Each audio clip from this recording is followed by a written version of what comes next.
Assalamualaikum warahmatullahi wabarakatuh.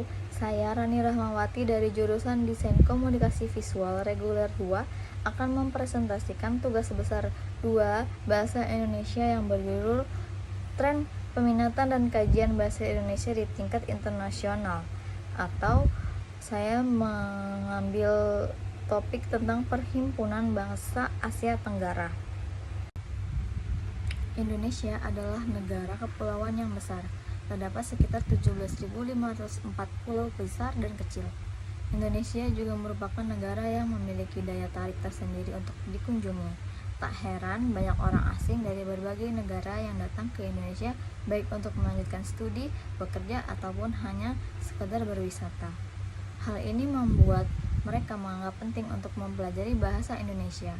Bahasa Indonesia mengalami perkembangan yang pesat. Tidak hanya di Indonesia, tapi juga di luar negeri.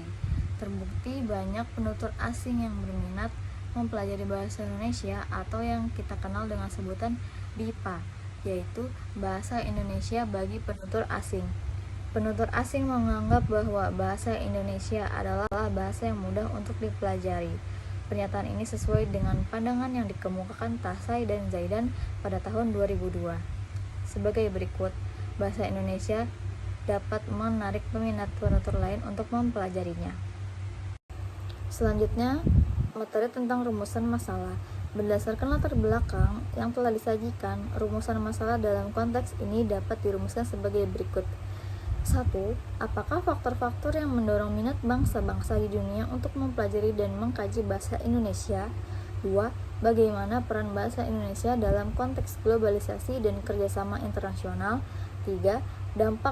Apa dampak dari tren peminatan dan kajian bahasa Indonesia di tingkat internasional terhadap pembelajaran bahasa Indonesia di dalam negeri? 4. Bagaimana strategi yang dapat dilakukan untuk memperluas dan memperdalam studi bahasa Indonesia secara global? Dengan merumuskan masalah-masalah ini, diharapkan dapat memberikan landasan yang kuat untuk melakukan analisis dan penelitian lebih lanjut terkait tren peminatan dan kajian bahasa Indonesia di tingkat internasional. Berikutnya adalah pembahasan tentang definisi bahasa. Bahasa adalah komunikasi yang terorganisasi dalam bentuk satuan seperti kata, kelompok kata, klausa, dan kalimat yang diungkapkan baik secara lisan maupun tulis. Terdapat banyak sekali definisi bahasa, dan definisi tersebut hanya merupakan salah satu di antaranya. Anda dapat membandingkan definisi tersebut dengan definisi sebagai berikut.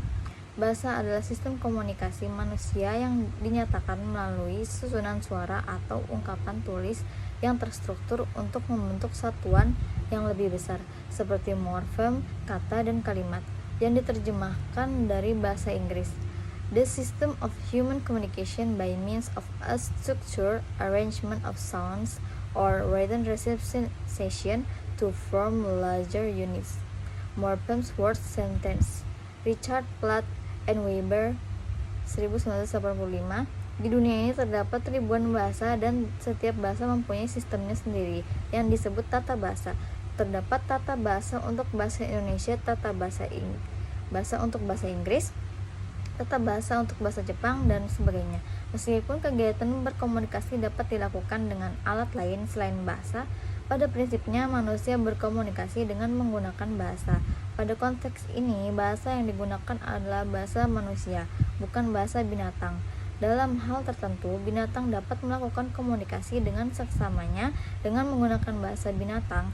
Hal yang menjadi bahan pembicaraan di sini bukan bahasa binatang, melainkan bahasa manusia. Dan semua kata bahasa pada buku ini mengacu pada bahasa manusia. Berikutnya adalah pembahasan tentang sejarah perkembangan bahasa Indonesia. Bahasa Indonesia mencakup perkembangan dan evolusi bahasa tersebut dari masa lampau hingga saat ini. Berikut adalah gambaran umum tentang sejarah bahasa Indonesia. 1. Masa prakolonial. Sebelum kedatangan bangsa Eropa ke Nusantara, wilayah yang kini menjadi Indonesia ditempati oleh beragam suku bangsa dengan beragam bahasa dan dialeknya masing-masing. Bahasa daerah ini menjadi cikal bakal dari bahasa modern Indonesia. 2. Masa kolonialisme. Pada abad ke-16, bangsa Portugis, Spanyol, Belanda, dan Inggris mulai masuk ke Kepulauan Nusantara. Kedatangan bangsa Belanda membawa pengaruh yang paling besar dalam pembentukan bahasa Indonesia. terutama melalui interaksi dengan masyarakat pribumi dan budaya Jawa. Bahasa Melayu yang digunakan sebagai bahasa perdagangan di wilayah ini mulai diadaptasi dan digunakan oleh pemerintah kolonial Belanda. 3. Abad ke-20.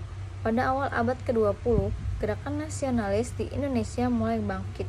Bahasa Indonesia mulai diangkat sebagai alat untuk mempersatukan beragam suku bangsa di Indonesia. Dalam perjuangan melawan penjajahan, Kongres Pemuda II tahun 1928 menetapkan bahasa Indonesia sebagai bahasa persatuan nasional. 4. Kemerdekaan Indonesia. Setelah proklamasi kemerdekaan Indonesia pada tahun 1945, bahasa Indonesia secara resmi dijadikan bahasa negara. Hal ini diperkuat oleh Undang-Undang Dasar 1945 yang menetapkan bahasa Indonesia sebagai bahasa resmi Republik Indonesia. 5. Pengembangan dan standarisasi. Sejak kemerdekaan, bahasa Indonesia terus mengalami pengembangan dan standarisasi. Lembaga-lembaga seperti Badan Pengembangan dan Pembinaan Bahasa telah berperan dalam menyempurnakan kaidah-kaidah tata bahasa, mengembangkan kosakata, dan memperkaya literatur dalam bahasa Indonesia. 6. Penggunaan internasional. Bahasa Indonesia tidak hanya digunakan di dalam negeri, tetapi juga semakin dikenal dan dipelajari di berbagai negara dunia. Ini disebabkan oleh peran Indonesia dalam forum internasional, serta minat dunia terhadap kekayaan budaya dan sumber daya alam Indonesia. Sejarah bahasa Indonesia mencerminkan perjalanan panjang dalam pembentukan identitas nasional Indonesia dan perannya dalam menyatukan bahasa Indonesia yang majemuk. Pembahasan berikutnya adalah perkembangan bahasa Indonesia di dunia. Perkembangan bahasa Indonesia terus meningkat pesat, bahkan melebihi bahasa induknya, yakni bahasa Melayu. Bahasa Indonesia memiliki keunggulan historis, hukum, dan linguistik, bahkan di tingkat internasional. Bahasa Indonesia telah menjadi bahasa terbesar di Asia Tenggara dan persebarannya telah mencakup 47 negara di seluruh dunia. Pembelajaran bahasa Indonesia untuk penutur asing (BIPA) juga telah diselenggarakan oleh 428 lembaga, baik yang difasilitasi oleh Badan Pengembangan dan Pembinaan Bahasa Kemendikbudristek maupun yang diselenggarakan secara mandiri oleh pegiat BIPA, pemerintah, dan lembaga di seluruh dunia, ujar Kepala Pengembangan dan Pembinaan Bahasa, Badan Bahasa Aminuddin Aziz dalam acara Bual Bicara Minda TV bertajuk Bahasa Melayu Indonesia sebagai Bahasa Antarbangsa. Senada dengan itu, Kepala Badan Bahasa menambahkan bahasa Indonesia banyak menyerap istilah kosakata dan bahasa asing seperti Inggris, Belanda, dan lain-lain. Selain itu, pengayaan kosakata bahasa Indonesia berasal dari ratusan bahasa daerah yang ada di Indonesia, baik Jawa, Sunda, Madura, Banjar, Papua, maupun daerah lainnya. Menurut catatan riset etnolog yang dilaporkan pada bulan Desember 2021, penutur bahasa Indonesia ada 199 juta, sementara itu penutur bahasa Melayu 19 juta. Bahasa Melayu Indonesia menurutnya mempunyai bahasa yang serumpun tapi tidak serupa. Hal ini dapat dilihat dari penggunaan penulisan bahasa Melayu dan bahasa Indonesia yang berbeda. Perbedaan ini sangat jauh dan situasi kompleksitas perkembangan bahasa Indonesia ini yang belum tentu terjadi pada bahasa di negara lain seperti bahasa Malaysia, ungkap Aminuddin Aziz. Titik tolak perkembangan bahasa Indonesia, kata dia, terjadi pada peristiwa Sumpah Pemuda 28 Oktober 1928 dan saat bahasa Indonesia sebagai bahasa negara dimasukkan ke dalam Undang-Undang 1945 pada 18 Agustus 1945.